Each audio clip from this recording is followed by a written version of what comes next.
শেষমেশ আমার 100 বছরের খাটনি সাকসেস হয়ে গেল। আমি এই জাদু কেমিক্যালটা বানিয়েই ফেললাম। এই কেমিক্যালটা এখন আমি আমার বন্ধুকে দেখিয়ে নিয়ে আসি। চিন্টু ভাই, এই দেখ, আমি 100 বছর খাটনি করে এই কেমিক্যালটা বানিয়েছি। এটা এক ফোঁটা খেলেই পরের জন্মে চলে যাওয়া যায়। তুই কি বলছিস? হ্যাঁ বন্ধু, তাহলে এটা খেয়ে আমরাও চল পরের জন্মে চলে যাই। আর ও জন্মে আমি আর তুই কি ছিলাম? হ্যাঁ তুই ঠিকই বলছিস, চল যাই। আপনার কাছে একটি প্রশ্ন, আপনি কি টাকা চান নাকি মাকে চান? যদি মাকে চান তাহলে ভিডিওটিতে একটি লাইক করে চ্যানেলটি সাবস্ক্রাইব করে কমেন্টে মা লিখে যাবেন।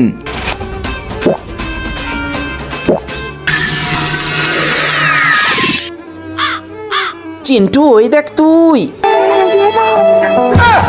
আরে চিন্টু, তুই তো আগের জন্মে ভিখারি ছিলি। আব্বে বেশি হাসিস না, তুই ওইদিকে দেখ, তুই আগের জন্মে কি ছিলি?